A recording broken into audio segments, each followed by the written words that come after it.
So I know it's sort of early days, but have you kind of somehow started to get your head around what on earth happened yesterday? Make sense of it. I think that'll take quite a bit of time actually, because such a fine line.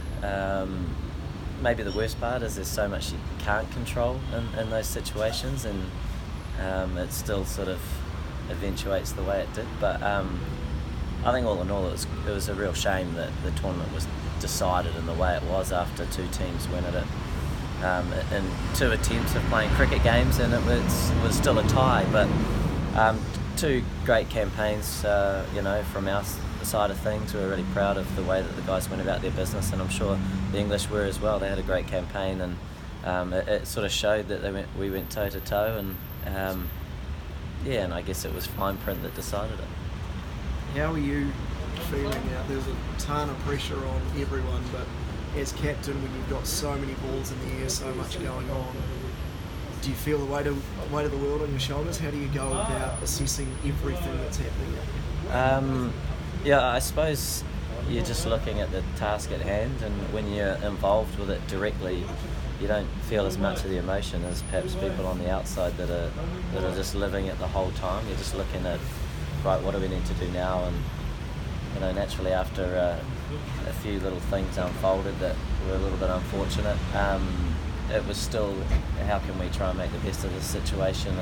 And Trent was outstanding with the death bowling that he bowled after a little bit of adversity, I suppose, which happens in any game of cricket that you play, and to come back and then to take it into the super over. There was sort of something at play that we had nothing to do with, and neither did the opposition. I thought maybe it's meant to be, but obviously it wasn't. Were there any tears last night? I mean, you seem like a pretty stoic bloke. Not by me, but there was thought of tears. But it was, it's a game of cricket, isn't it? But guys were gutted, like truly gutted. Naturally, you reflect on a game like that,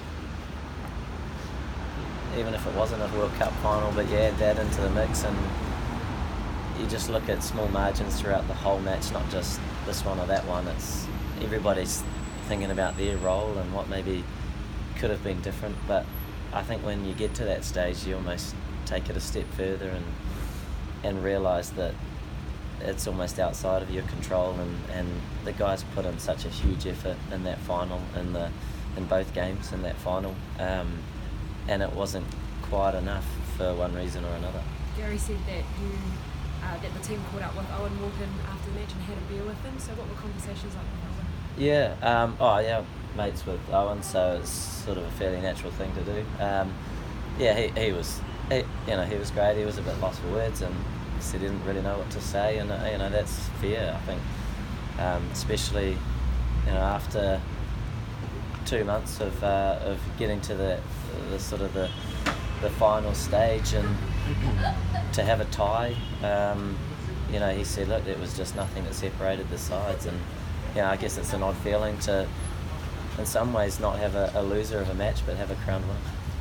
I know you're sort of deflated, the whole team is quite deflated at the moment, but back home, Kiwis are just so stoked with your performance and the way you've handled yourselves. They're really proud of you guys. There's talk about parades and things like that.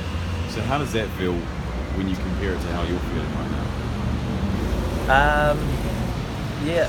I suppose being on the other side of the world and having played sort of, I think it was 11 games, what have felt like away games, due to other sides having bigger populations and a few more people at the grounds.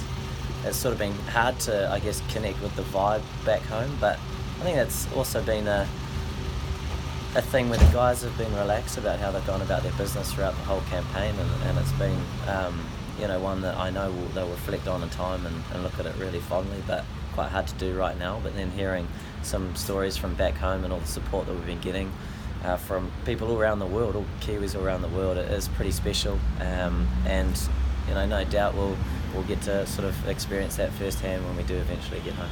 You mentioned some calls as well that were made by the umpires, I think, or some calls that you're reflecting on or something like that. One of those calls, was it Guptill's throw hit Stokes' bat and went to the boundary and was awarded 6 and it should have been 5? Yeah, I actually wasn't aware of the finer rule at the point in time.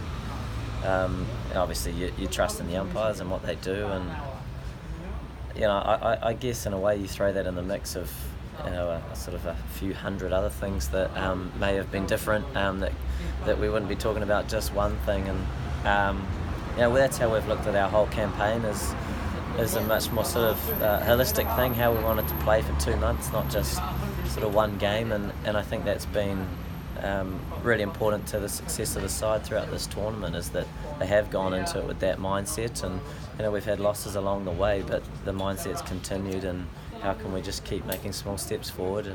We're on some tough surfaces, you're going to be dealt with adversity, some big tosses, that when I say tosses, I'm not referring to any individual. I mean, in the sense of cricket, yeah, who are they? that you need to get your head around and go, right, how can we sort of deal with the situation as best we can, and the guys, I think, handled themselves really, really well. Kane, you said that you've got it. Obviously, there's a natural fear, but here you are cracking jokes. Yeah, sorry. No, you don't need to say. It just pops out every now and again. No, did you sleep at all?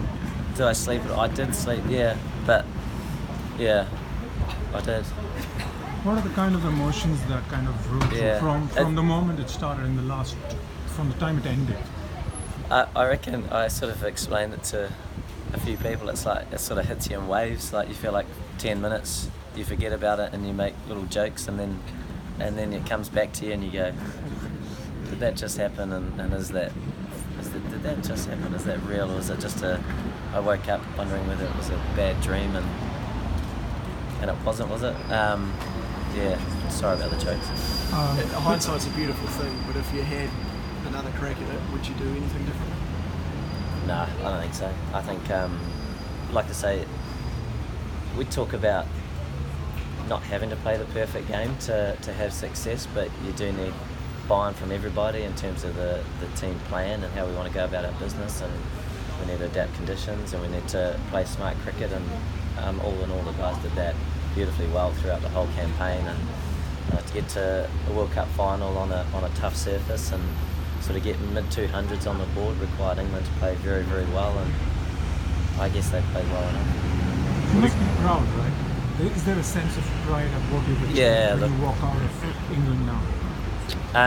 Yeah, look, in time there'll be a lot of reflection, and hopefully you view it in a bit of a rational way. It could be tricky, but once again we do look at the campaign as a bigger picture, and really proud. I think all the guys will feel that in time. We talk about not getting too caught up in the results, and I know that can be a little bit more difficult, especially when you have a World Cup final on the line, but if we do remove that a little bit, and you look at the cricket that we played and the way the guys went about their business, I think they can be really proud. What are you going to do now? What are you going to do now? You're going to go put your feet up, and you've been composed this whole way through, but surely someone who's so composed now needs to just go and relax. Yeah, well, yeah, gonna have a few days off, and go catch up with some family, and then head home in sort of a week or so. Yeah, cool. That'll be good. Great. Cheers. Thank you. Thanks so much.